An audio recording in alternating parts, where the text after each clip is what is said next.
You are listening to the Wildlife Photography Podcast with Rob Reed and Josh Galicki, bringing together the love of nature and photography. Episode 21, making the transition from wildlife photography to filmmaking. Well, hello everybody, and welcome to the Wildlife Photography Podcast with me, Rob Reed, and my co-host Josh Galicki. Hey Josh, how's it going? Hey, good, Rob. How are you?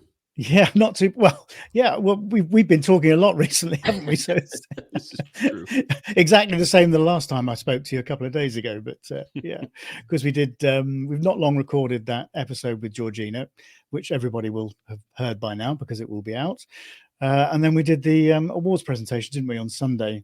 Yeah, for that Wild winner, Art, by the which way, was a is lot of fun. absolutely stunning. Yeah, I mean, for everybody check it out. I mean, amazing shot of a Yeah. hoopoe. Yeah, go and have a look at that, and go and have a look at the presentation as well, which was a lot of fun. And the winner describes exactly how he took it and the story behind it. So that was a lot of fun. It was really interesting. But today it's not just the two of us. We're joined by a very special guest in the form of Jake Willers. Hi, Jake. Welcome to the podcast. Hi, Rob. Hi, Josh. Jake. Great to be here. Yeah. How you doing? I'm good. Yeah, it's it's nice to meet up with you guys and chat about stuff that we're all interested in. Absolutely. Well, to give it a bit of backstory, Jake reached out to me through the Wild Art website and said, I'm interested in coming on and having a chat on the podcast about videography and sort of making that transition from photography into video. And I thought that would be such an interesting subject to talk about. So thank you firstly for reaching out, and I'm so glad we got you on. Why don't we start by you telling people a little bit about yourself, your background, how you got into filmmaking? Sure. Yeah, absolutely. I'll give you the short version. So it started really when my background with wildlife is that my father started a wildlife sanctuary when I was around 10 years old. So I grew up every weekend spending my weekends out working on a wild animal sanctuary. And over the years, once I did some traveling in my early 20s, came back and I took over the park managing the day-to-day. We grew it to become a wildlife sanctuary, and now it's an international breeding center for endangered species. It's called Shepreth Wildlife Park, just outside of Cambridge in the UK. And we, over the course of about 10 years, we built it up from about 15,000 visitors a year to 100,000 visitors a year, and then started taking in more exotic species. So we would take in kind of surplus tigers from zoos, and mountain lions and lynx and wolves and you name it. So I had a really incredible upbringing. I was very, very lucky to be around incredible wildlife for most of my life. And then the transition happened around the year 2000. I curated an insect house which I named Waterworld and Bug City. And it was a separate attraction at the wildlife park. And I was really into creepy crawlies, right? I think most kids are, and I just never lost that enthusiasm. Yeah, collection of matchboxes in your chest of drawers. Right, exactly. Yeah, with cockroaches and ants, and so we opened up this attraction, and it was extremely popular. We would have school tours come around it, and we would take the insects and bugs out to schools and do school outreach program. And one day a production company came along, and they were after getting these interviews with me and some of the insects for these kind of newscasts they were doing. And so we spent the afternoon doing these interviews. And then at the end of it, they said, we think you'd make a really good TV host doing this kind of stuff. And I said, oh, thank you, appreciate it. And they said, well, could we do a promo? And I said, well, I was working 7 days a week, like 12 to 15 hour days. It was just completely crazy. So I didn't see how that was ever going to work. But they said, they convinced me by saying, imagine if you had a TV show, what it would do for the park and everything else. So I said, okay, let's do it. We filmed a promo, 5-minute promo. Thought I'd never hear from them again. 4 months later, they came back to me and said, you've got a 6-part series on the National Geographic Channel as the host. called Insects from Hell. At the time, actually, we didn't know the name of it. That came after. So that was it. I was off a few months later, off to Africa. We made a 6-part series, and it was, being thrown into the fire, really. I mean, I had no idea what to expect. Luckily I had my wits about me and I understood what I was doing with the bugs. But it became a very popular series. It went out to 147 countries. It went out in 25 languages. It got so popular, they wanted another season. We did a few 1-hour specials of different types of shows. And then I went on to host other shows like Rogue Raiders, which was all about human wildlife conflicts around the world.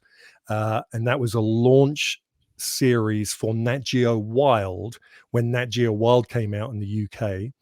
And it also went out on Channel 5 UK. And then we did Wild Events as well, which was about some of the biggest animal spectacles in the world. So yeah, a varied background. That was kind of how I was thrown into it. And then I made the transition in 2007 from hosting to going behind the camera. I really loved the idea of the creative side of filmmaking, capturing images. I met my wife while I was actually filming black bears out in Nevada, where I now live. And I moved out 2 years later. So I moved out here in 2007 and went behind the camera and now work with, most recently I filmed for BBC's Planet Earth 3 on the human episode, but work with Animal Planet, Nat Geo, BBC, a bit of all of them. So yeah, that's how it all came to be. Fantastic. Amazing story. Yeah. How did your interest in sort of photography, videography, how did that develop? Was that something that was an interest from an early age, or did you sort of develop a thing for it, if you like, as a result of your connection with, these productions and these sort of film, these film productions? Yeah, it was mostly because of the film production. But I mean, I dabbled as a kid. I was given, a little, what was it? A Zenith? Was it called a Zenith? I think it was a Zenith. Little 35mm camera. And, I loved, I did some darkroom stuff in my teens. But I never really had the time, to be honest, because I was working at the wildlife park and I grew up literally working every weekend on it. So I think that would have been a passion had I had more time. So it was really when I got into the filmmaking, I was hosting, spent a lot of time with the cameraman because he and I would be kind of joined at the hip going around doing stuff, even though sometimes we'd have a crew of 13, other times we'd have a crew of 5. But the camera guy and I were always together doing stuff because he was filming me. And I really would watch him, watch what he did. And after I did my pieces to camera, I'd watch what he would do to build the sequences to then tell the story. And it just grew on me. And I thought, gosh, just, having the creative ability to then build this story. I love telling stories. I love going and taking the insects to schools and telling kids about them. And this just seemed like a massive extension of that. And so when I moved out here, I bought myself a camera, and I really focused on learning the trade. And so, yeah, it grew from seeing how that process worked with a professional film crew. Yeah. Has it always been film for you rather than stills? Yeah, mainly. I mean, I did stills in the early days. So what used to happen is when you would go out with a production company, you used to have to take stills on everything you did, right? Because they wanted promotional stills. So like in the early days, early 2000s, we would be taking stills for like the Radio Times. So there'd be a picture of me holding a bug or something in the Radio Times. And so that was really, really important. Then what happened with this transition of these high-res digital cameras, now so much of it is screen grabbed. So it's the onus is far more on spend the time getting the behavior. It used to be that you filmed for so long and then you're like, we have to do promotional stills. And so as the presenter, I would do a lot of the promotional stills because I'd do my bit. And then as the crew were doing their bit, I would do some behind the scenes stills. I'd do some other stills. Now it's just not as much needed. So I don't do as much, to be honest. Yeah. I seem to think, Jake, the future of photography is pooling out of video too. I mean, the way we're getting there. I mean, years ago, the quality was such you could pull a still out and it was okay quality. But now, especially in the prosumer cameras that are coming out, the quality of the film that you can get out of there, you can pull anything out and make a capture. So I think that it might even be the future of photography. Yeah. It's going to come down to video. Yeah, filming at high frame rates where you can really capture that detail. Yeah, it's crazy. I mean, some of the stuff and also on top of that, the next level of that is the new software, that you can just like up-res an image, where I'm with my stock library now, I'm taking 720p footage and I'm making it nearly 1080 mainly, but I can even pull it up to 4K. And it still sells. It's astonishing. Yeah. So it's amazing. Another world. Yeah, absolutely. Well, I've thought for a long time that's probably where the sort of stills world is going to go, is that you are going to be taking a screen grab from something you've filmed. Yeah, I mean, when you can't miss the shot that way, right? You're recording, you pull it versus waiting to hit the shutter, and so. And when you consider if you're doing a burst with these new cameras, that's basically filming anyway, right? Yeah, it's just a bigger gap between the files. Yeah, I mean, my Z9 will do 20 frames a second in RAW, full size, full frame, 35mm equivalent. Your R5 will do the same, won't it, Josh? Or does it do 30? Yeah. So yours will do the same. If I want to take it down to a 12 megapixel JPEG, I can shoot 120 frames a second. Yeah. So it's we're there anyway. I mean, the technology is there. I just find it fascinating how fast it's moved since digital technology became mainstream in the sort of couple early years. It's 2000s. been exponential too. I think from DSL to mirrorless, and as it relates to video too, Canon I think was a forerunner in that. I guess it would be the 5D Mark II when video really started coming in. It became more and more prominent in the past couple of years with mirrorless. The options I think have. It's funny, isn't it, how the various manufacturers, they flip flop and vie for the sort of top spot. Because I remember when the Canon 5D, the original one, the Mark I, came out, I had two of those. And that was, I had 12.8 megapixels or whatever it was. Wow. It's like, what are you going to do with all those megapixels? That's right. It was crazy. And now it's like 12.8. Is that it? Oh, have I got to, that's what I can shoot 120 frames a second at with a Z9. Only 12. Oh, that's rubbish. And then I have to remind myself. It's like I still sell pictures I took with the 5D, in libraries, with no bother. I mean, it's crazy, really, what we've been so used to now and so spoiled with. But I think you're right, Josh.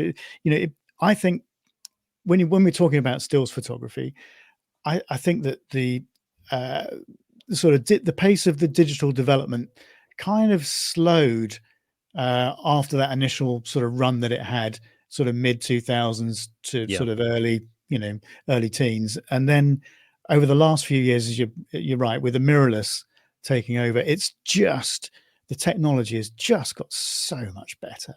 So we are now pretty much everybody who's listening to this, if they've got a DSLR or they've got a mirrorless, they will have the ability to shoot high res video now, and a lot of people are doing that. So I thought this is why this would be such an interesting discussion, because people are starting to realize it.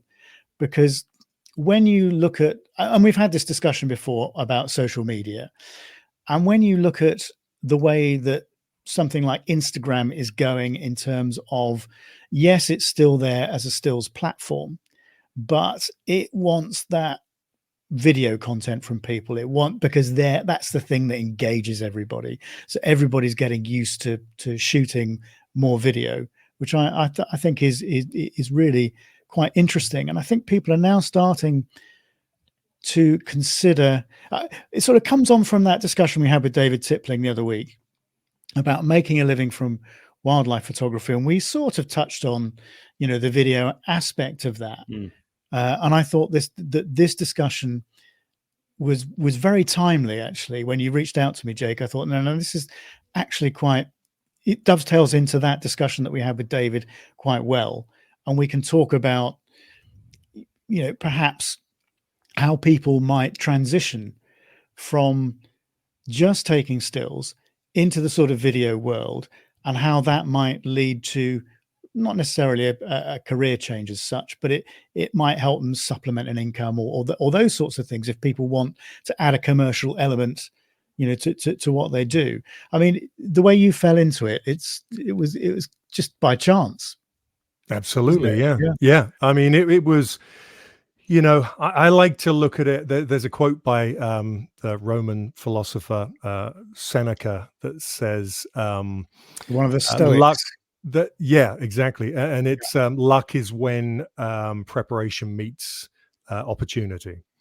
And I think that, I had my preparation was on the wildlife side, right? I had this expertise that they were looking for. And when they found me, they saw that, and they saw a skill set that they thought would work. And so it was that preparation and opportunity coming together, maybe not foreseen, but certainly all the elements being there. And I think I just like the way of looking at that, because I think, I'd never looked to get into TV again, but I had always dreamed about traveling. When I was at the wildlife park as a kid, I had this huge, I mean, I'd watch things like, Indiana Jones, right? And just dream of adventure, that kind of, out in the wilderness adventure. And that was ingrained in me. So there was that longing inside me for that kind of adventure. And I found that with becoming a National Geographic presenter. I never knew it would work out that way, but suddenly, at one point I found myself out in remote areas of India and Africa and, South America. And I thought, wow, I'm living the stuff I was dreaming about, 10, 15 years, 20 years previously. So, I like to think of it like that. Yeah.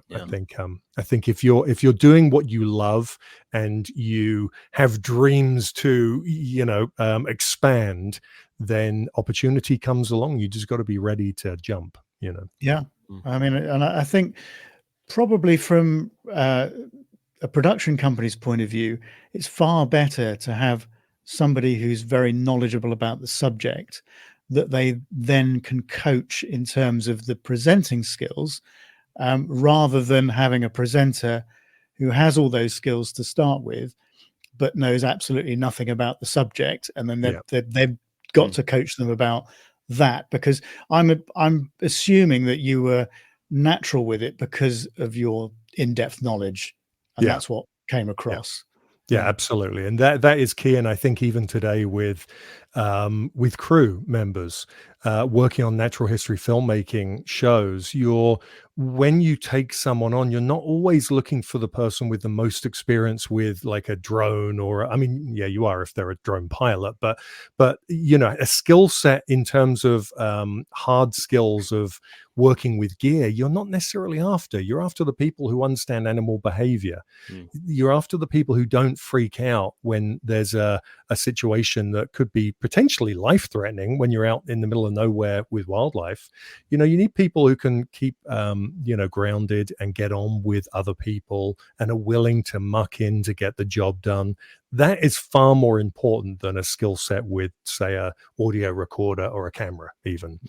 So Jake, you mentioned behavior, and I always think that, videography, when you're on set or on location, it's all about behavior.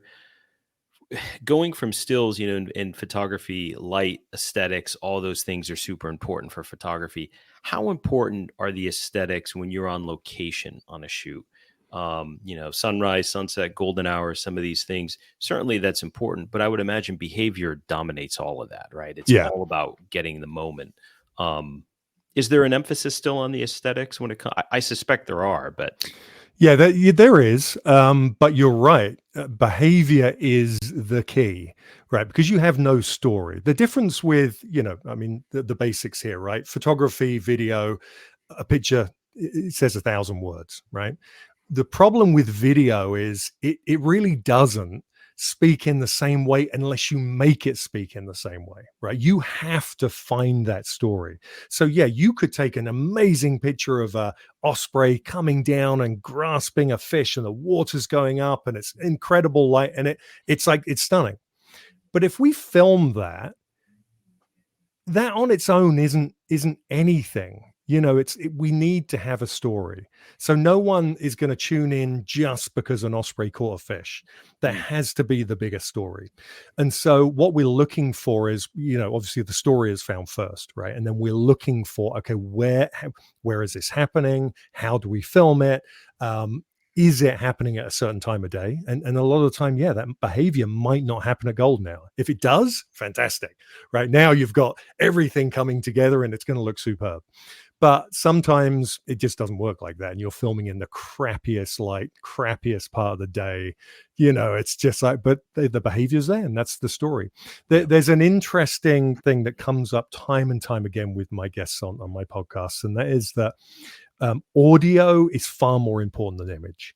Right. Because if you've ever tried to watch a documentary where it's stunning imagery, but the audio is terrible, and there's wind blast over the interviews, and it's unwatchable. And yet, if you watch a program that doesn't have incredible cinematography, but the audio is really good, you're far more willing to stay with it if the story's interesting. And so, interesting. And then you think about it, like archive shows where they're using archive footage. If the story is interesting, it doesn't matter if it's barely visible. The story is going to keep you compelled to stay there to find out what happens. Yeah, and so that's interesting too. I was on set by accident. I was in the Falklands a couple of years ago. They were filming Hostile Planet. It was a scene for rockhopper penguins, and they were shooting right next to me as I had my camera, and I was talking to the crew, and they were telling me a lot of the audio is pulled from the library, just pre-recorded sounds, and just generally when you're on set and you're filming, how much audio is taking. What's the determination of getting audio on that location versus pulling it from previously recorded sounds from like a sound library? It seemed like most of this stuff they were pulling, they had already from everywhere else. It's very much budget orientated. So if you're working with the BBC or Disney Nature, Silverback Productions, then those guys have access to massive the BBC's library is insane.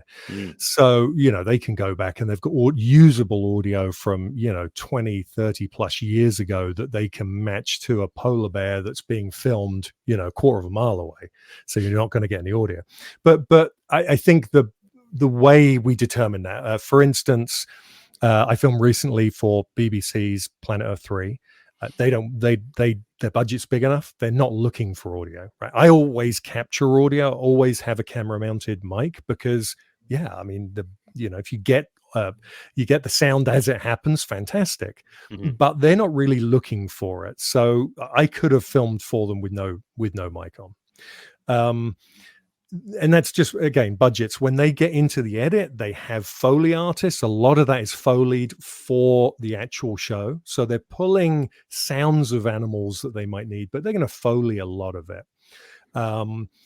But then for the shows, things like Animal Planet shows where your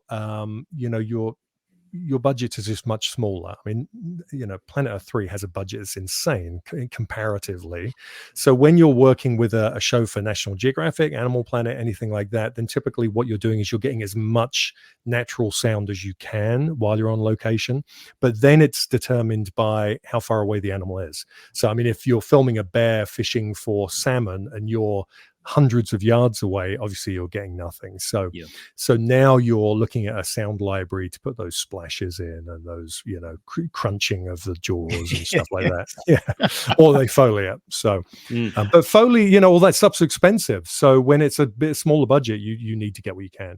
So I come from a background of get everything you can at the time.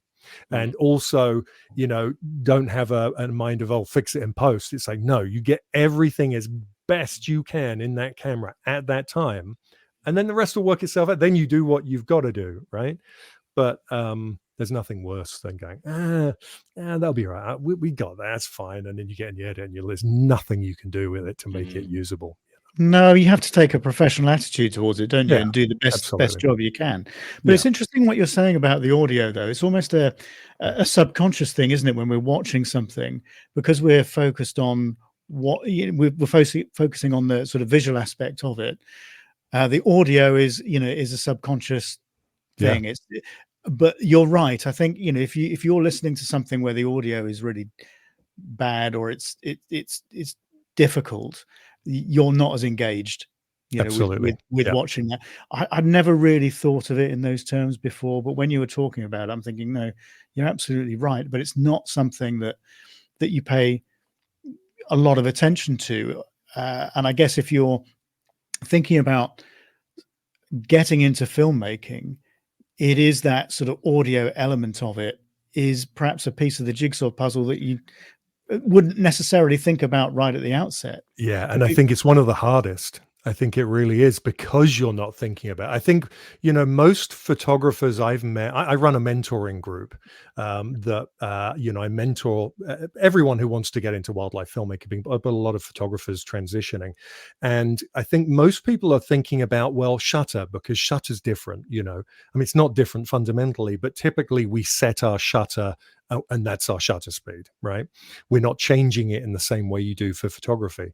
And you know, the fundamentals of getting that image. But of course, audio is, you know, half, if not more, of filmmaking. And that's the thing you guys have never had to worry about, right?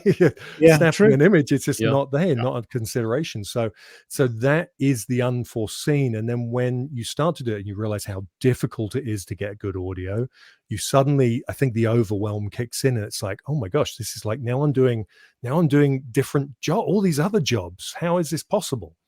So one of the things I try and do, I actually created a framework. It's called the 6x3 film framework, and it's a 6x3 grid, and it goes through the elements necessary to stay on target with making a video production, because otherwise you think of all the things at once and it's just overwhelming, you know. And it happens to all of us all the time. I mean, even with 20 years under my belt, when I'm starting a new project, I'm like, I'm looking at all the things, and suddenly I have to calm down and go, okay, let's concentrate on the thing I need to concentrate on now, and then we'll get there, you know, as long as we can get the building blocks, the foundation in the right place. Yeah. So, yeah. And it's only when you start experimenting with taking video for yourself that you realize the differences between that and stills, and it's vast, actually. Yeah. I can remember, I think probably one of the first things I did was, and I don't do much film work, but one of the first things I did was I filmed something on Toad Patrol, because this is something that I've been involved with for a few years. Sure. You know, Yeah. helping toads across the road during the I love migration. that name, Yeah. by the way. I think Toad Toad- Patrol yeah, has yeah. a good ring Yeah. to it. Might even be a good show one day. Well, I got this sort of vision of a cartoon in the back of my head, you know, Toad Patrol, and you know, that sort of Pensfold thing, you know, I don't know. Yeah. But I remember filming something for that. I can't remember why I did it. I think maybe it was just a YouTube thing, or I just fancied doing it because to bring some awareness, probably. Yeah. And one of the first issues that I came across was I thought, oh, hang on a minute, I might have got some of the footage here, but what am I going to do for sound? You know, because I'd done things like buckets full of toads, and they, you know, they make this nice sort of chirping sound, or the males do anyway in the breeding season, as you know, I'm sure. And I wanted some of that when we're releasing some of the toads out of the bucket. I wanted some noises of cars going past, you know, where these toads are sort of on the road and really vulnerable, and the headlights are going past them. What else did? Oh, I wanted a little splash as we put them back in the water, that sort of thing. And I realized, well, I don't have any of that, because the audio at the time, it was blowing a gale, and of course I didn't have any dead cat on the mic or anything, and it's you know, all this wind noise, and I'm thinking, this is terrible. So I actually had to go out and record things like putting my hand in a bit of water and splashing it around for a splash, for example. Go and film some cars going past, because it doesn't matter when you do it, but as long as it was a wet road or something like that, and then you're adding these elements in, and that is what elevates, you know, a film from just being something that's quite difficult to watch to something, it's a lot more engaging. But you don't think about it. No, and it's the same with podcasting, right? I mean, all of us here, we're using microphones. I've got this giant microphone in the screen, and people are like, well, you got that, because audio is so important, right? People are here to listen, even if you're putting the video element out, we use YouTube for our video element. It doesn't really matter what the video looks like. If you see a talking head and you want to watch it, that's great. But you're listening to the audio. You're picking up the story through audio. And that's why we go to all of these things of having these mixers and the mics and headphones, and just trying to make it sound good enough for people to go, oh, that was really enjoyable. And subconsciously, like you were saying, Rob, it's the subconscious element that it was good audio. You enjoyed the story, but also the good audio helped you enjoy that story. Yeah. And it's not something that's obvious. So now that was one of the first things, as I said, when I started dabbling, I guess, that was one of the first things I realized, that, the pictures might be great and the visuals might be great, but you've got to have another element to that. Yeah. And then you've got to be looking at backing music and in certain portions of it and picking the right sort of mood with the music to go with what you're showing people, and all those things. It's actually really, really quite difficult. So how long have you actually been sort of actively involved in the sort of filmmaking process as opposed to presenting? When did that start? 2007. So what is that? 17 years. So Yeah. 17 years. Yeah. I mean, I've been, gosh, I started Frighteningly. in 2000, so 24 years. Yeah, God, I don't know where time goes. I keep telling people I've been in the industry 20 years, 24 years now. So about 17 years after picking up a camera. And really, I mean, I was kind of, I had a good background in understanding what was necessary, and had done some filming. I being a presenter and having written a lot of my own script and done some producing with the shows, there were times also I would film with a second camera and what have you. So, and then of course I learned from a camera guy, a seasoned camera guy, who I'll be saying, so with this here, what are you doing to do this? And he'd give me hints and tips. And so when I got my own camera, which was a mini DV camera, it was a Canon, I don't remember the name of it now, but it was a mini DV camcorder. And, I understood the essential elements of what made a professional show. And so I started there, and then, and I already had the experience with wildlife. So, but it's still a huge learning curve. I mean, it really is. And you forget, once you become used to the process, you kind of forget how hard it is. And that's what, in 2020, once the pandemic got underway, that's when I started my mentoring group, because I would have so many people reach out to me via email asking questions constantly, and it just got overwhelming. I couldn't deal with answering everyone. And so I thought, you know what, we're all stuck at home, why don't I start up a mentoring group? And I did, and it was fantastic. And I basically, I still do the same thing now. I go live every Tuesday morning at 10 o'clock Pacific time, and talk, answer questions basically for an hour. And that comes from all angles of, like we're chatting about today. So it could be the elements necessary for, transitioning, or it could be someone having issues with audio. Audio comes up a lot, because if people are outside with lavalier microphones and they're trying to get good audio in the wind, it's really, really hard to do. And so, it's a lot of questions like that, because they can be make or break. Like, people can put a lot of money, a lot of time, a lot of effort, got all the gear, and they get out there and they're doing it, and it's screwed up because there's suddenly wind, and they weren't expecting how hard it is to get audio and wind. So, Jake, question on focus when it comes to video. So, a moment of action happens, you're on location, you've waited hours, days, weeks, whatever to get that. And I don't want to get into tech too much, but I know things have changed when it comes to focus tracking, autofocus, and so forth. I suspect years ago, a lot of videographers, it was all manual focus, and that, how much of it now has gone to using focus tracking and autofocus elements in some of the newer gear? I think it's just changed. I mean, literally, because, it's only, I would say, been good enough in the last couple of years to rely on. I mean, I'm sure there's a lot of people listening going, oh no, well, this stuff's incredible. But when you're shooting video, to have a usable image for 10 plus seconds, we're pretty much always looking for a minimum of a 10-second shot. Even if it's only a 2 or 3 or 4 second shot, you need a minimum of 10 seconds because you've got edits that might be, cross dissolved and what have you. So you've got to have that. If you're relying on your equipment and that thing's tracking, and then it blips out for a second and then it's tracking, you just lost your shot. You can't use that. Well, I say that it's hard to use that. The problem with the difference with getting it out of focus manually is that you're in control about how smoothly you get it back into focus, right? So if you take, for example, the Planet Earth 2, there's an amazing sequence of the racer snakes after the marine iguanas and all of these snakes coming out of the rocks, tons of them to catch. That's an incredible scene. It's an incredible scene. Yeah. Not seen before. I mean, that's what makes Planet Earth so spectacular.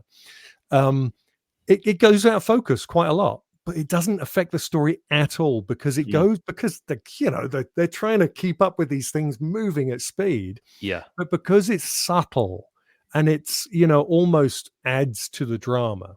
Now, if you have a camera, and technology's changing, I know, so some of them are smoother, but if you've got a camera that suddenly hunts, you can't have that in a professional show. And we've all been there. I mean, anybody listening to this who's been taking a bird in flight or whatever knows that frustration at times when it's in focus. You're shooting a sequence, it does something unexpected, and it's that moment that the camera starts hunting, and you go, I've missed that bit, and when you go through a sequence that you might have an action sequence, especially with birds in flight, I mean, that's an absolute classic.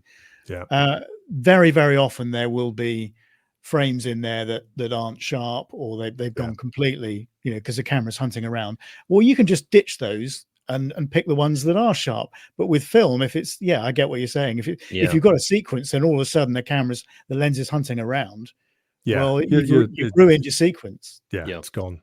And I mean, a classic example also of not trusting it is, people may be surprised to hear that I shot the black bear sequence for Planet Earth 3 and the human episode on an A7S, right, which is a 12 megapixel sensor for the low light because it's all shot in the dark. That paired with the Sony camera, paired with a Sony lens, which I had on some of the shoots, but a lot of the time I use Canon glass. The Canon glass won't work with the Sony autofocusing on that. Has to be a Sony lens. I couldn't rely, even with a Sony lens, as good as the tracking was getting, I couldn't rely on it because how dark it was. So it can't, it couldn't. Not enough contrast. There's just not enough contrast. I'm dealing with black bears with a black eye in the black, right, in the dark. Good luck with that autofocus. Right, exactly. So I actually tested it a few times, and there's a couple of times I'm like, this isn't bad. This is pretty good. If it's under a strong street lamp, kind of downtown, there's a few lamps. I was like, this is pretty good. But when I needed to rely on it, I just couldn't. And so I was manually, and so I had bears. There's a shot actually in Planet Earth where there's a bear walking towards me on the pavement, and there's like a bench on the side, and it walks towards me for probably 100 yards, not they only use a few seconds of it, but I am manually, pulling focus on that for a long way. And of course it goes out of focus, and then I just gently bring it back in as best I can, because even now I have to wear reading glasses, and I'm looking at my monitor going, is that in focus? I think that's in focus. It's a pain getting old, isn't it? Exactly. Changes everything. If you haven't got your glasses on I have got no way of knowing what I've taken in the back of my camera is sharp or not. I keep glasses. I have a lot of, Pelican cases, but I keep a pair of glasses in every Pelican. Doesn't matter what it is, battery case, there's a pair everywhere. Because if I lose them, I'm done. Can't do it. But the sort of focusing discussion is quite interesting because it's not something I'd really considered too much. And I guess if you've been taking stills, it's in focus or it's not in focus. If you're taking a sequence, and you're panning to keep up with whatever's going on, and you've got to keep it in focus. Yeah, okay, you're going to lose sharp focus every now and again, but as you were saying, it's that technique of how smooth is that transition between losing it slightly and getting it back. That's got to be a real skill that probably most people that are listening to this, if they're stills orientated, they're probably not got, because they're probably used to these autofocus systems being so good, particularly in the digital age. I mean, if you've come from a film background, and you're as old as me and can remember that and manual focusing, then I guess this is something that is going to resonate more with you. But yeah, that's not something I thought a lot about, actually. But yeah, but there are tools obviously you can put on to make it easier, like a follow focus. So I use a follow focus on the side. So rather than, a lot of the time I'll just have my hand on the lens. But when you're kneeling on the road, because I'm down at the eye level of an animal, because that's another thing about wildlife filmmaking, right? You always want to be at the level of the animal, not looking down on it. So you feel that you're there with the animal, experiencing. It's this intimacy. I the think intimacy, yeah. That comes from a stills place anyway. Sure. Because this is what I tell people who want to improve their photography. One of the first things is that intimate contact, and the only way to get that, generally speaking, I mean, we can talk about other aspects of photography where you might want to be above it or whatever, but generally speaking, if you want an intimate feel, then yes, you've got to be down in the dirt, in the wet, with a camera on the ground, virtually. With a lot of these things. So I'll use a hi-hat, a small tripod, and you'll be kneeling down. I use knee pads because my knees can't take it anymore, so I'll have knee pads on, and once you're kind of contorted with your hand like this, after a while it gets your back, it gets your shoulders, so you put a follow focus on, and rather than being twisted, you're now kind of forward and your hand sideways like this, so it's got the belt on the lens, and you're just turning a knob on the side, and it's very smooth. And the skill is learning to not panic, right, when you go out of focus. It's like the difference is when you're filming that osprey coming down, you can go right, bang in and out, there it is, bang, get the shot, doesn't matter. But when you're filming and you're tracking, you got to hold it there, right? You're trying to find it, subtly find it, and really, you want to be in a place where okay, this animal's moving at this speed. You understand the behavior; it's probably going to keep doing that. So you are consistently moving that focus at that speed to keep it in that focus. Doesn't always work, obviously, because they can stop or move their head around. But another thing that's actually quite interesting about the gear is that one of the reasons that S35 mil S35 sensors are more popular with natural history is because, when you go full sensor, you've got so much shallower depth of field. It's so hard, when you're opened up to keep the animal. So we tend to go towards the S35, and Red cameras just bought out the Raptor S35 specifically really for natural history filmmaking, because we don't want those big sensors that just make it much harder, to keep it in so focus. not much medium and large format then when it comes to No. I mean, that S35, I mean, again, when you consider like filming, I'm filming for like one of the top natural history shows ever made, and I'm filming on an Alpha 87S. I mean, it's a $2,500 camera. So because I was actually filming on a Mark II, not the Mark III. I filmed some on the Mark III, which is like $3,500. But the point is, gear has got so good these days. People can get trapped in the gear envy place, of I got to have the next, I got to have that, I got to have the, and it's like, actually, you really don't. If you look at some of the professionals, what they're getting and the gear they're using, it's your skill set. It's not the gear. I mean, the gear helps, but you got to know what you're doing with the gear. And this may be a dumb question. I don't know much about video with medium, large format, but the aspect ratio is different too, right? Does that matter? Is that part of the thinking when it comes to 35 millimeter the aspect ratio, and it's just Yeah, easier? it's 16:9 aspect, and then of course you could go super wide, but that's anamorphic and cutting into the frame. But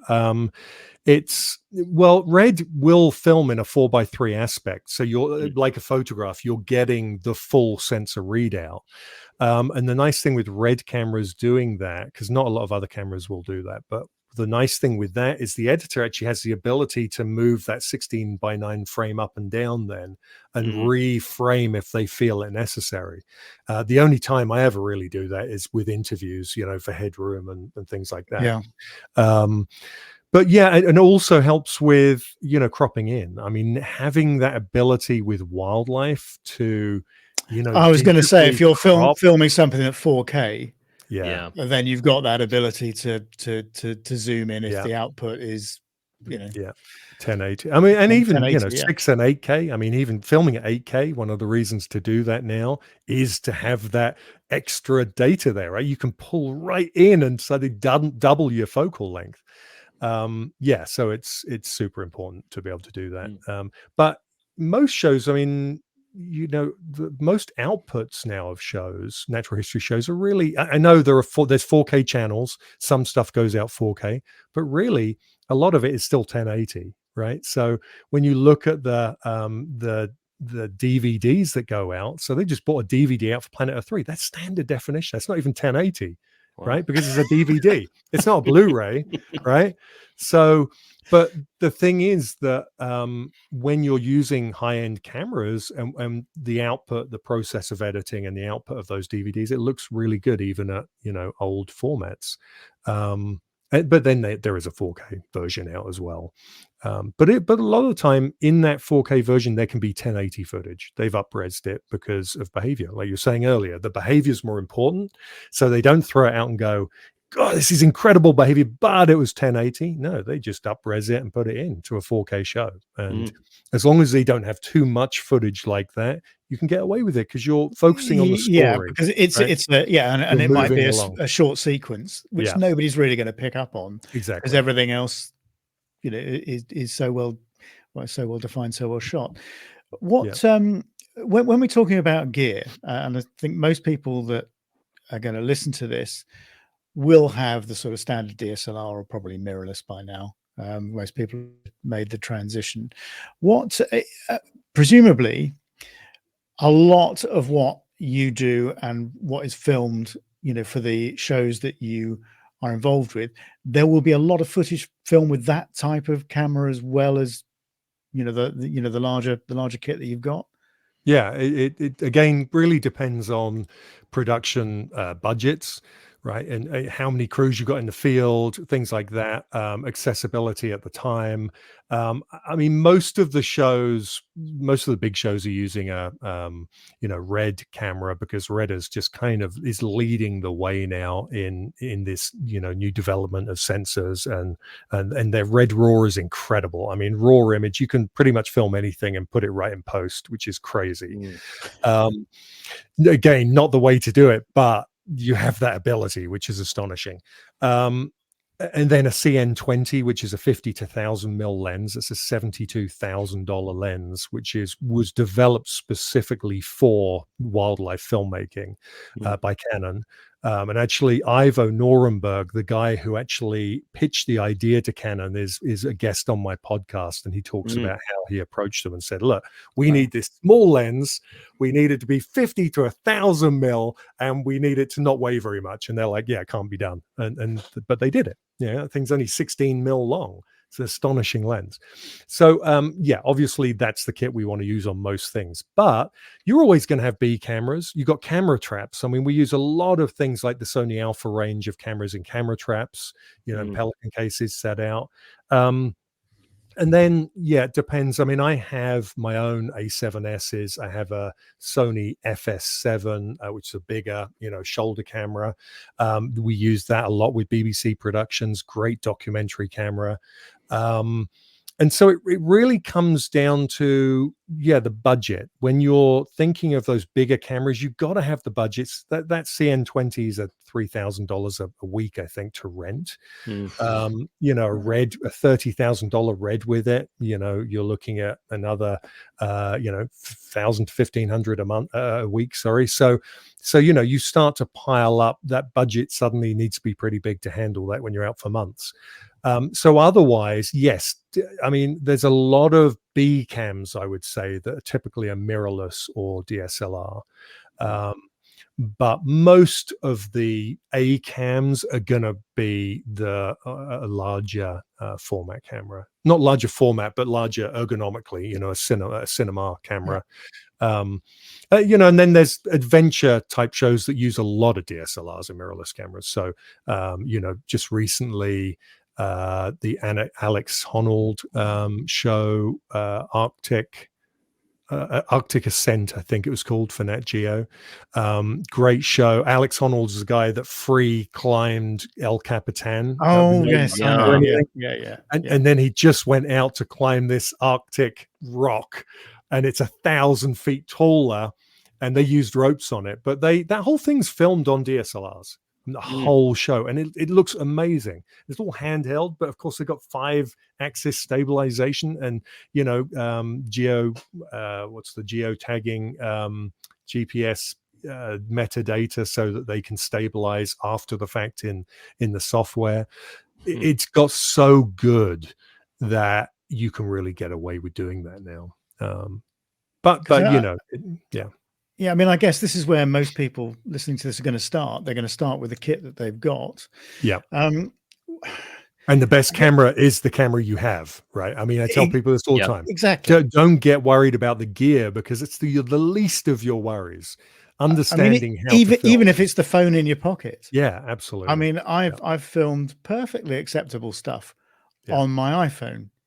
I mean, when I went to Shetland, it said Josh and I went to Shetland a couple of weeks apart. We missed each other, because you went end of June, didn't you? And I was beginning of June. Anyway, I filmed quite a lot of stuff with just my phone, because with all the other kit, it was quite sort of tricky to do anything else. Sure. But actually, when you look back at that footage, you think if you're putting it on YouTube, or you're putting it on social media, or whatever you want to do, filming something on your phone, you're probably not going to be telling too much different. You would, but most people are not going to. But it's relative. Tell the difference. Yeah, it's relative to where people are viewing. I mean, so when you consider 75% of people are viewing YouTube on their phone, and they're watching movies on their phone. So I think Martin Scorsese recently got really upset because people were watching his films on the phone. He's like, I never made them for that. I made them for the big screen. And it's like, well, that's times change. Yeah. So the thing is that again, it comes down to story. It really doesn't matter. If you're filming behavior and you're filming a sequence, and of course that's the big thing here, is image sequences. That's the biggest transitional piece there is from taking photos to making video, is you have to film image sequences, meaning that you've got to have your, here's your wide showing where you're at, right? Your establishing shot. Here's your medium shot where we're coming in closer. Here's the shot of the herd. Here's the shot of an individual. There's a coherence to it, basically. There's a coherence. I mean, you can break the rules, but you need to have sequences that keep it compelling. And so you've got to be able to, that's where zoom lenses for wildlife filmmaking are pretty much essential, which is the difference, because, it's so nice to have a 400 mil 2.8 and you're there snapping away, getting great shots. You can't really film a natural history documentary with a prime lens, because you can if there are two people and one has a zoom lens and one has a prime. But you don't really notice the crispness in the same way with moving images. Like you guys with a prime, you're going to see that difference probably to, using a zoom lens. Yeah. We really don't in the same way. Pixel peeping, it just doesn't work in the same way. So yeah, do you know what? The two are so different when you think about it, because I think both do things that the others can't. Yeah. And I think if you're looking at a still photograph, you have frozen a moment in time, or not quite literally, but it's a snapshot of a particular moment. And if you do it cleverly, then whoever's looking at that image is constructing their own story around it. Yeah, right. Whereas with a film, there's nowhere to hide, really. You because it's moving. It's more literal too. Yeah, you know, you're seeing that sequence. All those things you have in your brain are playing out in front of you, and it's just so different. And do you think you actually have to go into this with a different mindset from stills when you're making a film? Yeah, because you're like you say, you're watching the story unfold. You're not making it up in your mind. You're actually seeing it. But it's how compelling was it filmed to make you interested in it, right? Because you know, we had this idea. Actually, one of my members of my group a while back said, "Oh, wouldn't it be great to have one of those competition shows where it's like go out and make a wildlife documentary, and everyone has to film the same thing, and then you look at the results?" Because you would get, you know, if you had 10 people, you would get 10 probably very different looking shows, and that's the interesting part, is that just because you're filming something doesn't mean the onus is the same in the story, and doesn't mean it's going to be filmed in the same way. That's what I find exciting about the medium, is that you can think of a story that someone else might have a very different story with the same species, and then you go and film it. Even if you have the same story, you might film it differently. So there's so many ways that it can go together. It's kind of artistic interpretation, isn't it? I mean, absolutely. You can do this with stills as well. I mean, you could say to somebody, right, I want you to go out and photograph bluebells. You know, here's same wood, same plants, and you put 10 people together and they will all come up with something different. Guarantee it, because we all look at it in different ways. And I think that there's a joy in that, actually. Yeah, absolutely. Yeah, because it would be boring. I mean, you know, if everyone did the same thing, it would get tiresome very quickly. So yeah. And it's interesting, Jay, like if you're working on a big production, Planet Earth 3, you were talking about the black bear sequence. How much leeway do you have? So how does it work in these larger productions? Is there a rough outline, black bears interaction with maybe human trash or whatnot? How much leeway do you have to construct the story? I suspect they give you some boundaries, right? Yeah, the story is the story. So pretty much you're given the, you know, this is what we're after, right? You're not just go out and film black bears. So I filmed during COVID, so it was a little different. I had complete run of the mill because I was on my own. It was at night, there's no one around. I'm on my own, out with the bears, doing my own thing. But because I was so experienced with that, which is why they came to me, they knew that, you know, I'm a DP, a director of photography. So a director of photography is someone who's directing the shots you're getting, as opposed to being a camera operator where you have a director saying, okay, go and get that shot. We need that shot for the sequence, right? So that's kind of the difference with the two. As a director of photography, you are in control of how you're filming a sequence and telling that story. But you've been given the idea of the story to you by the producer or director. And so I had been given a kind of, I mean, it wasn't much of a story because it's a short piece, but it's really what we're looking for is how these bears interact with the urban environment and people. If we can get people in there, you know, how are they interacting with people? Now, those are harder shots to get because most of the time the bears are out when the people go to bed. And so I'm on my own with a bear and I get wonderful shots. But after a while, they all are very similar. I get lots of shots of bears feeding in trash cans, climbing in dumpsters, climbing out dumpsters, you know, walking across the road, picking up a bag, going and ripping it apart. Get lots of that stuff. What I'm looking for, going back to your earlier question of aesthetics, is I start to look at what are the better aesthetics I can get. So like, I want to get this bear's, the light is much better on him. I want this shot because it's better than the last 20 times I filmed it. So that starts to kick in for my stock footage library. But really, when we get a storyline of, okay, we want to see the interactions with bears and people, there was very much this idea of bear walking, you know, entering town.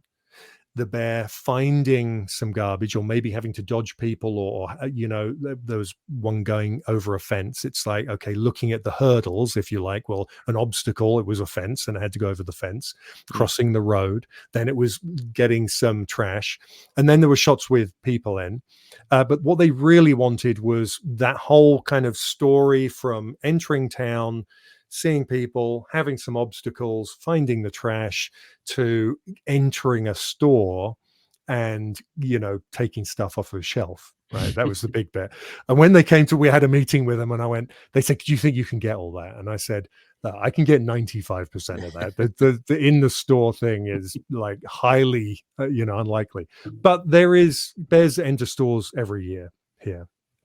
So there's CCTV footage. So in the sequence in Planet Earth, it's all my footage up until the last shot, which is CCTV footage of a bear inside a store. But actually, isn't that the sort of thing you would expect to see? Almost? Exactly. Yeah, absolutely. But they were after, being Planet Earth 3, it was like, can we get this in a cinematic way?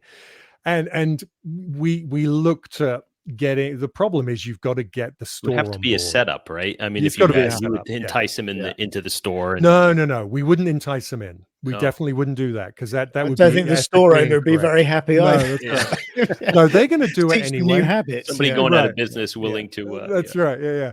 No, they do it anyway. So it was picking the right store where we knew it happened. Frequently when we talk frequently, it might happen twice a year, right? So it's picking the right time of year that it might happen, and then being prepared. And with a show like that, you've got the money to say, okay, yeah, let's do it. Let's put cameras in. And what I was going to do is have, like, Alpha cameras, Sony Alpha mirrorless cameras in boxes on a shelf in between the product at bear's height, where it would most likely go. So for things like the chocolate, which they always go for, right? They go in, they smell chocolate, they just eat the chocolate bars with the wrappers. But I think jelly donuts maybe too. Right, and jelly donuts. Well, the one that ended up, it was Reese's Pieces. It was Reese's peanut butter cups, I think it was. It was eating out of a thing. But the problem with that is you got to get the owner on board, and most of these are giant corporations. It's just, and then of course there's no, we'll get your store on TV.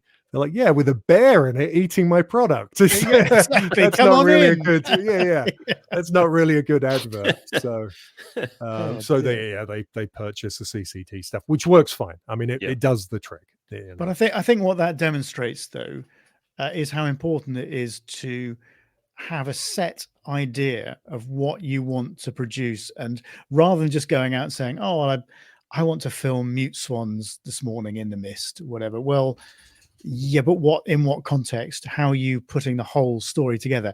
Are you just going to film a mute swan floating around on the water in the mist? Well, yeah, it might be a nice shot, but how are you going to contextualize that? Yeah. So it's actually having that idea going, as you're saying, right, I've got to set the scene. I've got some wider shots to have here, or maybe the sun's coming up. Maybe I'm pulling up in a car park when it's still dark. Maybe, I'm always, I've played around doing a little bit on YouTube, and I do these things without even thinking about it. Actually, I made a film on photographing fritillaries and early spider orchids. So I called them photographing snakes and spiders. It was just a play on words. But I filmed myself pulling up in the car, for example, getting the stuff out of the boot, walking to the place, that sort of thing. Great. But it's only until you start doing these things that you realize, and watching what other people do as well. I think that's really key. If you're trying to not copy people, but you're trying to get ideas and trying to understand the flow of things by watching footage that other people have filmed, and in particular amateurs. I mean, there are lots of amateur photographers or sort of semi-professional stills photographers that are now going into the sort of YouTube arena. I can think of plenty of landscape photographers, for example, that are very, very successful YouTube channels, and their video production. If you go back and watch some of their really early stuff, and then you watch the latest stuff, you can see this progression Mhm. and the way they want to continue to improve, and they start putting drone stuff in there because they're all filming their own drone footage, and you know, they're getting very, very cinematic almost Yeah. with the Yeah, and production. that happens, I think, with everyone, with filmmakers. You know, the progression is huge because it's almost like muscle memory, right? Once you get certain things down, you stop worrying about those and you worry about the next thing, and you worry about the next thing, and you're building that skill set until it all becomes second nature. The one thing that doesn't change is a shot list. You've got to have a shot list. Like, as you said, the biggest mistake, forgetting about the gear a minute, but the biggest mistake that photographers transitioning make, or anyone get it starting filmmaking for the first time, is going out and just randomly filming, because you just end up with a bunch of random shots, and then you're scratching your head in the edit going, what do I do with these? You know, and you should have had that worked out beforehand. So having a shot list, in my 6x3 film framework, I have two, right? We have the essential shot list and we have the ultimate shot list. Your ultimate is like all of those dream shots that you went to bed, you know, thinking about, and you woke up thinking about. And the other ones are the ones that are the bare essentials to get the film made. Right. So those are the shot lists you've got to have, but also just, understanding the point of what you're trying to do. Like, if you're going to go and film a swan, why are you filming a swan? What's your why? Right. Are you telling a conservation story? Are they endangered? Is it under threat because of lead weights from fishing? Then, okay, now we're getting somewhere, right? So we need to film some fishermen. We need to film some lead weights. We need to film stuff left on the bank. So now you're starting to think, okay, now you put that in your list, but you start to pull the story idea together. Okay, how's this story unfolding? I need to establish where it is. So maybe a drone shot of the lake, you know, at dawn with some mist over it. And then we come in a little closer and we see dew dripping off of a bluebell, you know, and so you start to envision it. And so now all of that should be written down. And so by the time you're done, before you've even picked up a camera, you should have a giant list of shots from start to finish that tell a story. Yeah. I'm wondering if that's really, as we're talking through this, that's really the longest learning curve, is the story composition, especially as technology levels the field and it becomes more, access to it and the like. It would seem being able to craft and tell a story and have that idea, or at least that outline before you start, that's really the differentiator between someone I who's think really good and that's, someone who's average. it's an 100%. essential part of it, because I found this, I started and I would just go out and I just film random stuff. And it doesn't work. You need to have an idea, as you say. You need to have a why. Why are you trying to? What are you trying? What's the message you're trying to get across here? And is it photographing bluebells, for example? Going back to my bluebells. Well, fine. Then show people how you're doing it. Film stuff through the camera as you're framing the shot. Show them the different thing, that sort of stuff.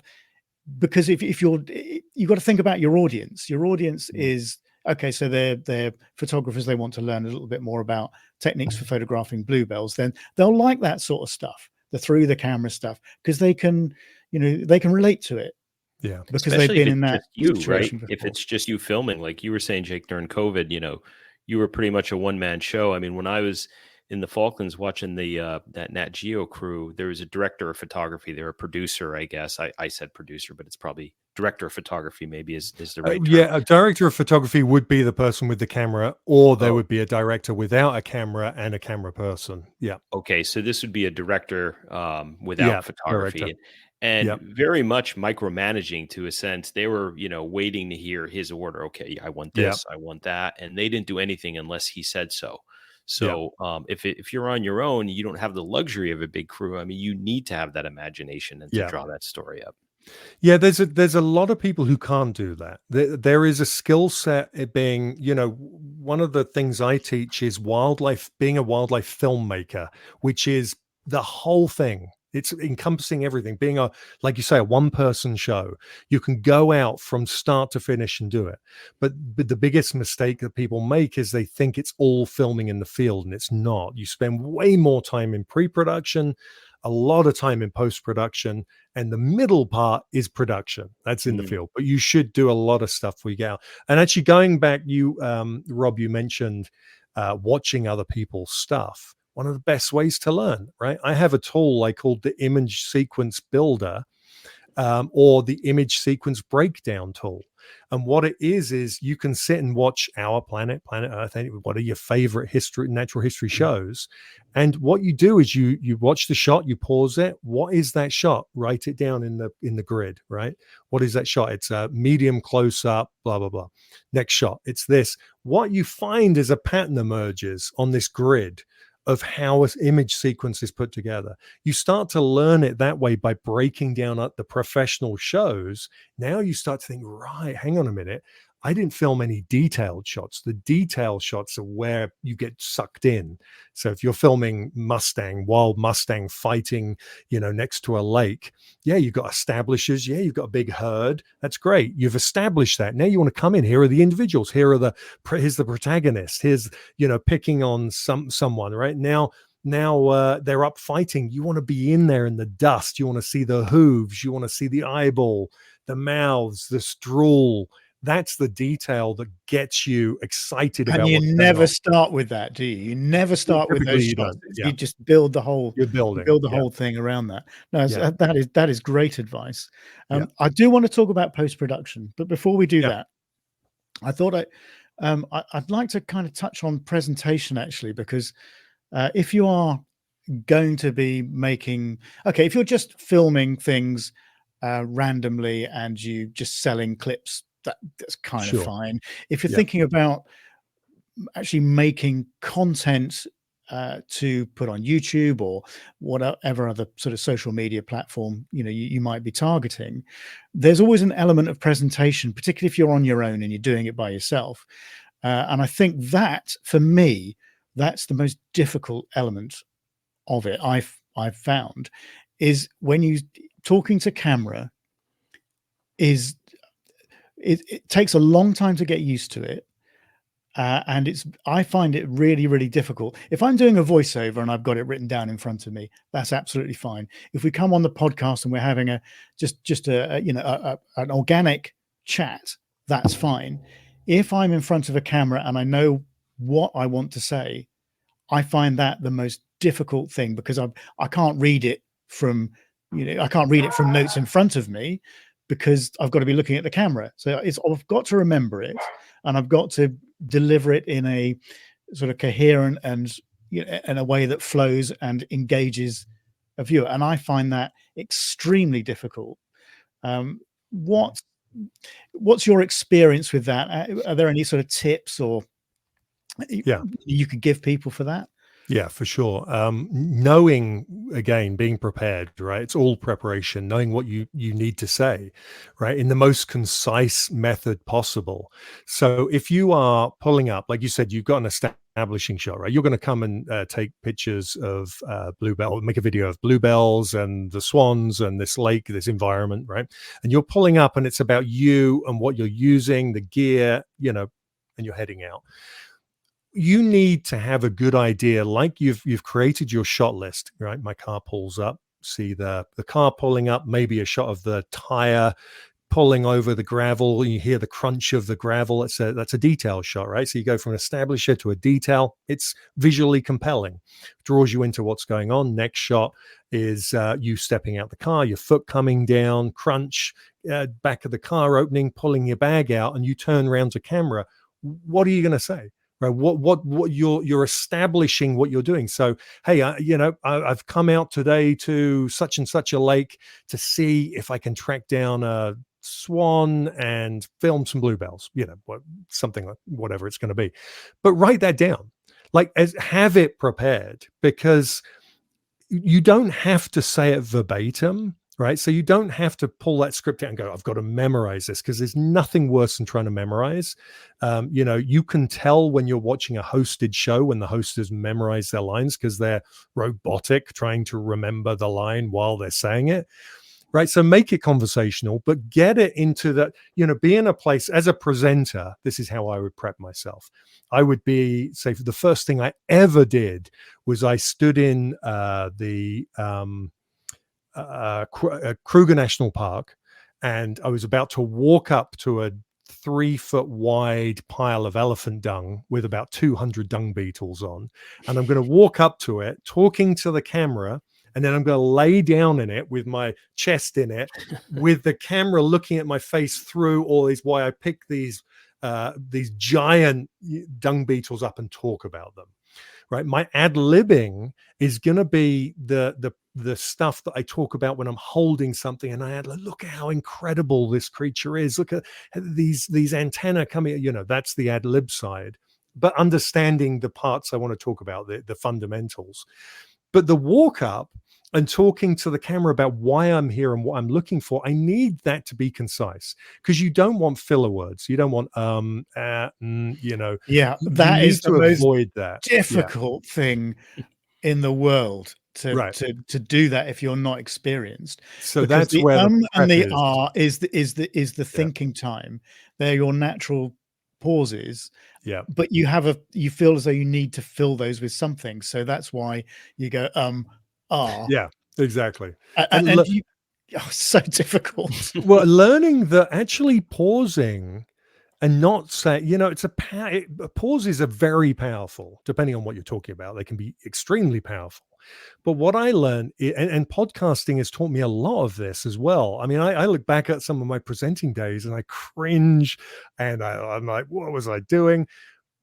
Having the ability to stop for a second, the way you enunciate and pronunciate, the way you form your words, those pauses really can help you make it more effective. And when we try and fill every second, like I just stopped then for a pause, if I'd stopped then and gone, if you're trying to fill it all, it gets confusing. They lose you. You stop for a second, you take a beat, it becomes more dramatic. People want to wait to hear what you have to say, right? So if you have an idea of what you want to say, you can pull it out on a piece of paper and say, okay, I've arrived here at Blue Lake to film swans this morning. Let's see what I can find. Right? It's a simple line. Problem is when you're trying to when you don't have it worked out, it's a hard line because you're trying to make it up on the spot. So now you look at that, okay, put it away, put it down, it's out of shot. I turn around, hey, I've just arrived at Blue Lake. I'm here to try and find some swans and film some bluebells. Let's see what I can find.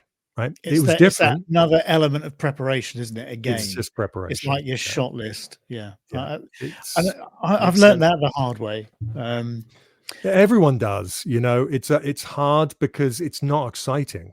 And that's the part of it. That's not, you guys photographers, you want to be out there with your camera taking pictures, right? That's exciting. Looking through your pictures, that's exciting. Sitting down and trying to work out how it's all gonna come together is not exciting, and that's the hard part. Yeah. But is to actually get what you want, and the results will speak for themselves, I think. Yeah, absolutely. I lost you just at the beginning of that, but yeah, I mean, the difference when you are prepared to when you're not. I remember the first year I got excited. I got a camera in the mail, right? I ordered from B&H Photo, that Josh, you're probably very aware with, right? And all this stuff turns up. I got a blimp, a big old audio pole and a new camera and a tripod, and I head out with that thing. I go straight out and I'm starting to film stuff. And that's okay. I'm testing the camera out, but there's this that we have that we want to be out there in nature taking pictures. If you come back after a day where you haven't prepared, it's always a letdown. Always, especially filming. It's always like, why? Gosh, if only that frog was sat on that lily pad and it was fantastic. But why didn't I film it jumping off and swimming across the pond and climbing out and catching that dragonfly? And if you'd thought about that and thought, I want to film frogs, I want a story about frogs feeding, blah, blah, it's compelling. You wait for it. That's why you're there. when you're winging it, you're not waiting for anything. You're just grabbing stuff. Lack of focus and lack of focus. Yeah, you don't know what you're waiting for, right? You Mm. you don't know what's potentially going to happen. So as you guys are speaking, I'm thinking in my mind about all the photographers and filmmakers that I admire. The guys that are semi-professional and are in the main stills photographers and have got into videography and an element of presenting to develop YouTube channels to market themselves and market their work, market their workshops, whatever it may be. And I'm actually really appreciating how much work they've put into it and how much thought and planning has gone into this.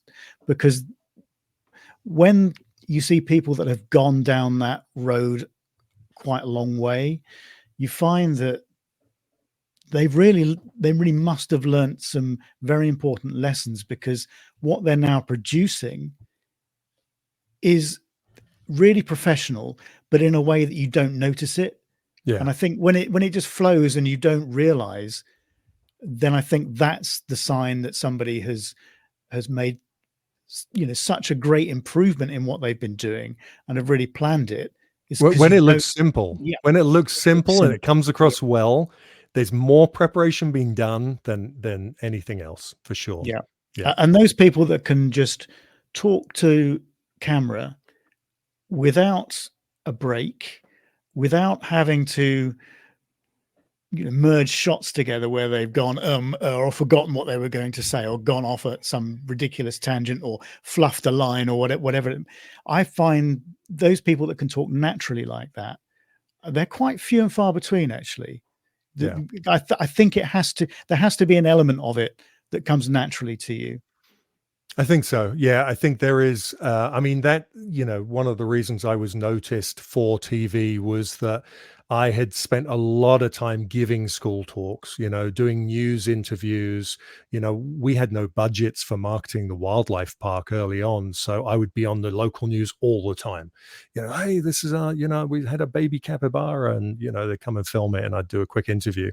That came naturally to me because, also I was excited and passionate about the subject. That's the most important thing. I would think that comes across in your speech and how you present as well. That's important to the viewer. So important, because if you're just a host, there's a difference between someone like myself, who was a wildlife expert. I'm doing quotes because they called me that, but a wildlife expert who's passionate and your subject, to a host who is someone who learned to be on TV, and they're put in front of something that they're talking about that they have really no idea about. The passion doesn't come through unless they're very good at acting. It doesn't come across, and you shouldn't have to be an actor as a presenter or host. It's not really, it's not acting, it's about authenticity. And you think about the really successful presenters. So Steve Irwin comes to mind. Steve Irwin, David Attenborough, Chris Packham. Yeah. I mean, Bertie Gregory, Bertie Gregory, younger guy. Yeah, he has that sense of, and I have to say, as an American, for what it's worth, the English accent on these programs, it people love it. It's you could tell it's popular. I mean, when the first Planet Earth came out here, Sigourney Weaver, they used her voice, and Oprah. They did. I think Sigourney Weaver was on the TV version, and the DVD was Oprah, because they didn't want Attenborough on it. But I mean, you listen to I mean, it's hard to replace that. David Attenborough. But it is that enthusiasm from people that really understand what they're talking about. Yeah. As you say, I just think it's so important. Yeah, the authenticity shines through. Like someone like Bertie Gregory you're talking about, he's new to the scene. I mean, he's not that new now, but he's been last few years.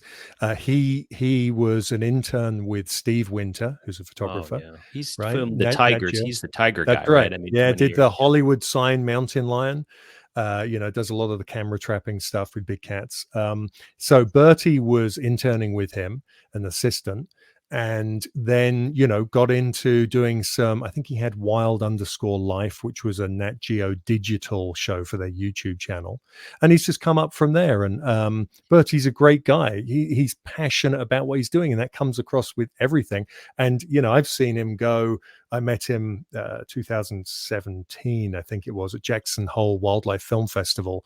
And, you know, he was just getting started with all of these new Nat Geo shows. And you know, the progression is huge, and that's because he has the passion for it and comes across authentically on camera. You know, he's not acting. When he's got a big smile and he's all elated, that's because he's got a big smile and he's elated. He's not acting that, and that's the most important thing. Yeah, I think that, you know, when I've come across presenters, I mean, have you ever done sort of live TV, Jake?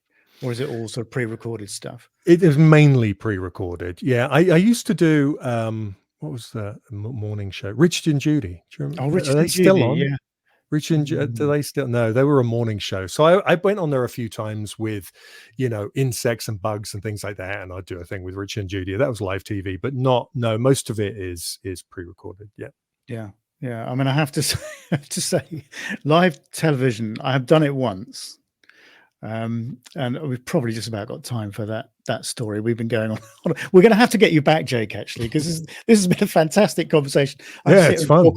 Talk all night, but we're over an hour and 20 minutes already. I think this is the longest podcast we've done. But no, my only experience of live television was through Bird Photographer of the Year, and the one show, I don't know whether you know, it's like this magazine show they have at 6 to 7 o'clock in the evening, so it's, you know, when everybody's making their dinner, and it's quite popular. They get, you know, the audience is very big. It's on BBC One, so it's like primetime BBC One TV. And they invited us on to talk about Bird Photographer of the Year, and being well, I guess being the face of it at that time, everybody sort of pointed at me and said, "Well, Rob, you should do it." I'm going, "Oh, cry, I'm terrified." You know, never been on television before, but, you know, it's going to be live. It's going to be in front of millions of people, and it's daunting. Yeah. And I can remember we got to Waterloo Station and got in a car that the BBC had sent for us to pick us up and take us to Broadcasting House. And as we were traveling to Broadcasting House, something comes on the radio that I couldn't quite hear properly, but it sounded important. So I said to the driver, "Well, turn that up a bit." And anyway, they just announced that Bruce Forsyth had died. For anybody who outside of the UK, he was just like this huge game show, Saturday night variety TV presenter that he was in his 80s or 90s at that point. So you know, his career was probably 50 years. So he was a national treasure. Yeah. This was like our Bob Barker equivalent. Something like that. So, you know, this guy is, you know, he's got BBC, you know, written through his body. If you cut him in half, have BBC written through BBC. Yeah. So I'm thinking, oh, this is going to be interesting. So we turn up and they're running around like headless chickens at Broadcasting House. And I'm thinking, we're not going to get on here. And in fact, I was met up with Andy Parkinson, Josh. He was supposed to come on. He was the winner of the first year, right? So that was he was the winner of the first year, but this was the second year, I think. And it was him and Brett Charman, and they didn't really know what to do with us, so they sort of shoved us in a little room to one side, and we sort of sat there for an hour or so. And Andy saying to me, "You know, we're not going to get on, Rob, don't you?" And I said, "Yeah, I do realize this." Anyway, eventually some producer comes out and says, "Really sorry, chaps, but you know, we're not doing the one show tonight." Blah blah blah. I thought, well, that's it then. That's the chance gone. But they'd made a film, and I said, "Well, we could always come back next week." And he's, "Oh, well, we'll email you." Anyway, they did. And we went back the next week. Andy was, by that point, was out in Africa or somewhere, so we had to get somebody else in. And they did. We did this live thing. I was the warm-up act for Tom Cruise. That's my claim to fame, because he was on after they'd made a film with him. Right. It was the most.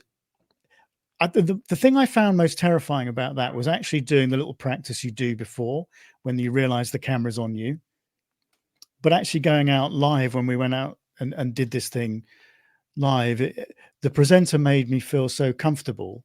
And he's basically said, you know, we'll just have a chat, Rob. Don't worry about it. It's fine. And actually, I ended up quite enjoying the whole process. So yeah, that was. I think that's the most important thing about being a host of a show in that way when you're interviewing, is making people feel comfortable, right? Because most people have nerves. It doesn't matter who we are, how many times we've done it. There's always an element of nerves there, because you're recording something. You want to make sure you get it right and all the relevant stuff in there. I always, my guests, I mean, many of them aren't in front of a camera on my podcast. And so, you know, a few of them get nervous beforehand. And I say the same thing. I go, you know what? It's so informal. Like, we're going to sit and chat and just, you know, you're a wealth of knowledge, and that's what people want to hear about. And so really don't worry about it. The worst ones are where you're all sat and it's head and shoulders. You're not allowed to move. And they're like, don't turn this way because you're wired, you know, and don't do it. And then it's like, you can't be yourself. So now you have to be a mannequin, you know, trying to. I'd say the only thing they worried me about was when we did the run through, there was one shot that had been taken with a GoPro. And of course, I used the word GoPro, and the BBC, they don't like brand names. It's like a no for them. They said, no, you can't say GoPro. I'm thinking, oh, okay, I've got to think of another word for GoPro now. And of course, that was the only thing I was a bit worried about.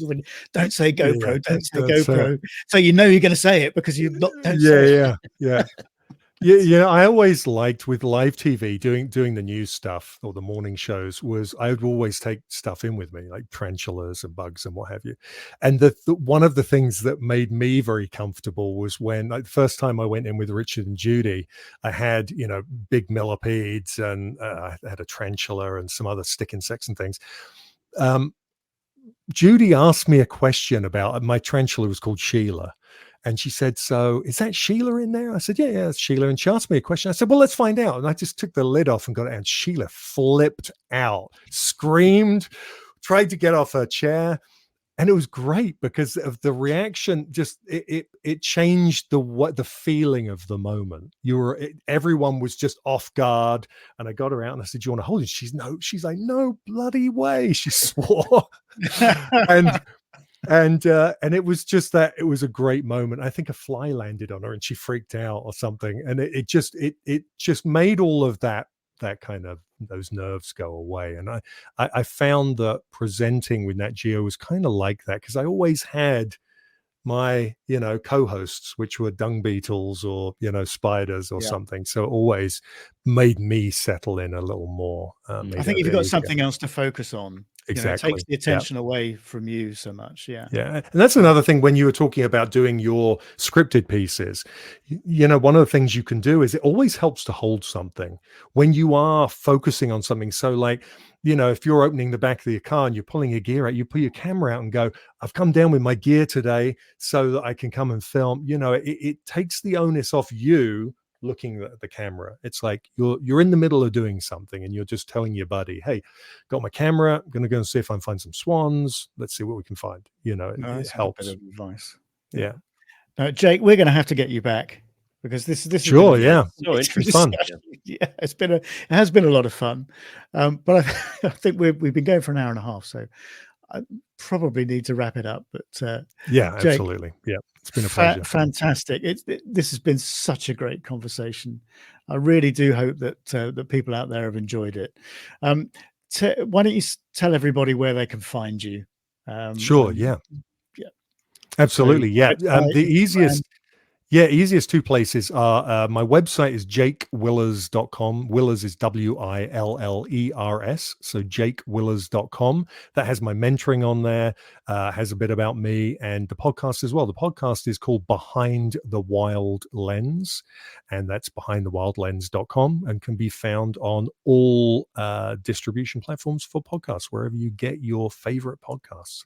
Great. So what we'll do is we'll put all that in the show notes, obviously. So there'll be links in there for everybody just to click on and go directly to you. No, thank you so much for coming on. And, thank you for dropping me a line and suggesting it, because I've enjoyed this immensely. It's I been appreciate it. absolutely Yeah. fascinating. It's been great. And I think it's so nice because there's such a huge crossover these days. And this is really fun. So we've got a lot more to talk about. We could do another 8 hours at least, I'm sure. I'm sure we could. For Yeah, sure. yeah. Well, let's book it in. Let's book it in for later on Okay. in the year, and let's Sounds good. do another one because this has been a lot of fun. But, All right. anyway. Thank you. Take care, guys. Anyway, Thanks, Jake. thanks everybody for listening. I hope you've enjoyed that. I certainly have had a whale of a time this evening chatting about everything that we've been discussing. So I hope you've enjoyed it, and we'll see you all again next time.